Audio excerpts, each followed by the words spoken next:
Kalau Indonesia punya mimpi 2045 itu menjadi negara maju.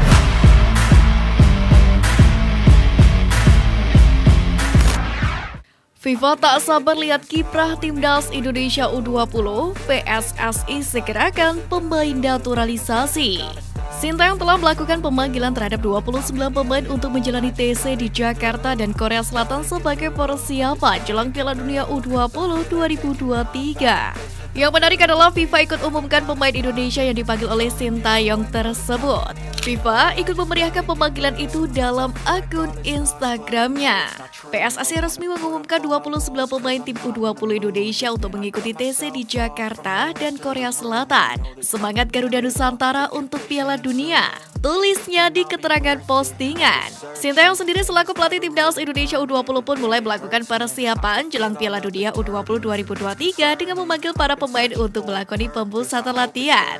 Sementara itu, PSSI juga terus mengupayakan para pemain naturalisasi.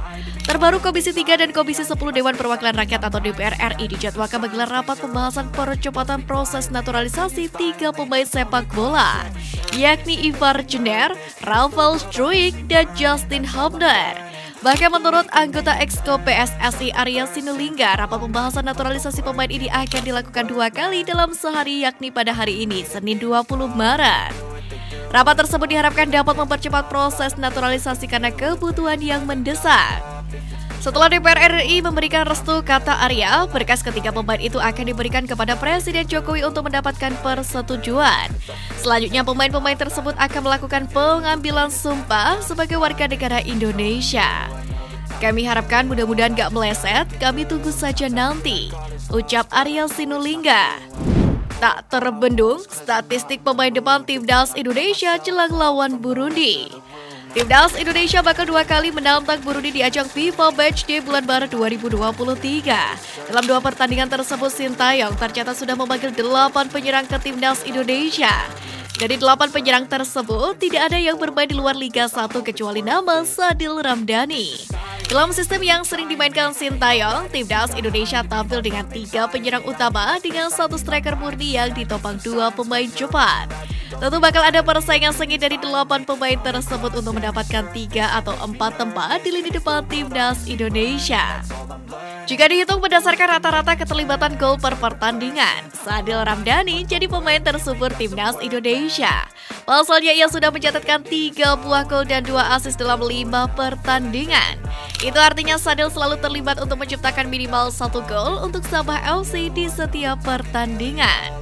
Di sisi lain, Witan Sulaiman pada musim ini terlihat underperform di lini depan timnas Indonesia jika dihitung berdasarkan gol dan assist. Witan Sulaiman sendiri baru mencetak 4 gol musim ini dan semuanya diciptakan saat bermain di Liga Slovakia. Dalam skuad timnas Indonesia yang dibawa Sintayong sendiri bulan ini juga ada 2 nama pemain depan yang berusia di atas 30 tahun atau pemain senior, yaitu Rico Simanjuntak dan Stefano Lillipali. Pada Liga 1 2022-2023 sendiri, Rico Simanjuntak berhasil menciptakan 4 gol dan 6 assist, sementara Stefano Lillipali berhasil menciptakan 6 gol dan 9 assist untuk Borneo FC.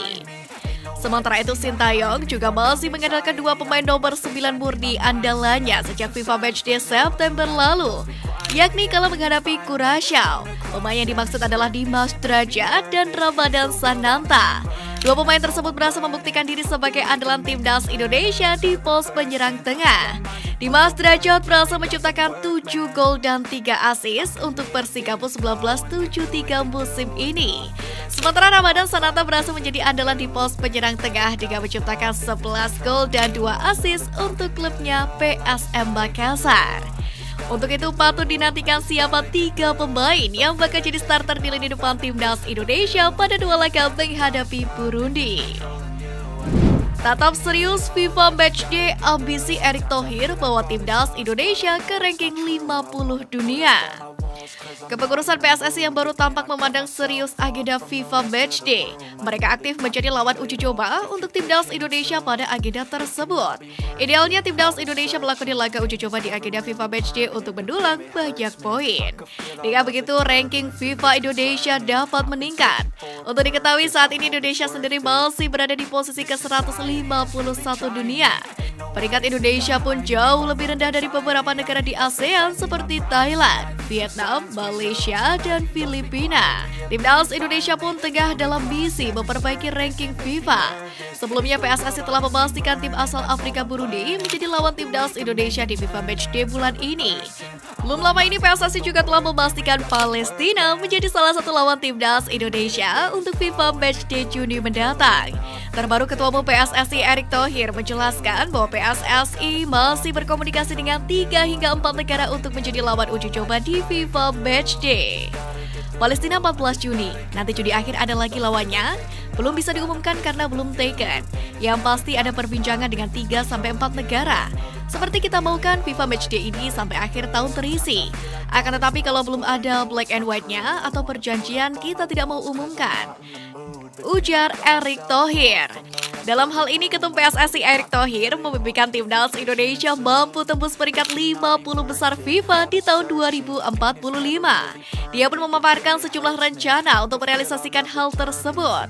Hal ini diungkapkan dalam acara Sarasehan Sepak Bola Indonesia di Jakarta pada Minggu kemarin. Menteri BUMN itu pun mengatakan untuk bisa sampai ke mimpi itu memang tidaklah mudah. Oleh karena itu, pihaknya akan bekerja keras sejak saat ini untuk mewujudkan mimpi besar tersebut. ET pun mengatakan pihaknya akan membuat rancangan itu dengan matang dengan para pelaku sepak bola Indonesia. Tujuannya agar program tersebut bisa berjalan dengan baik.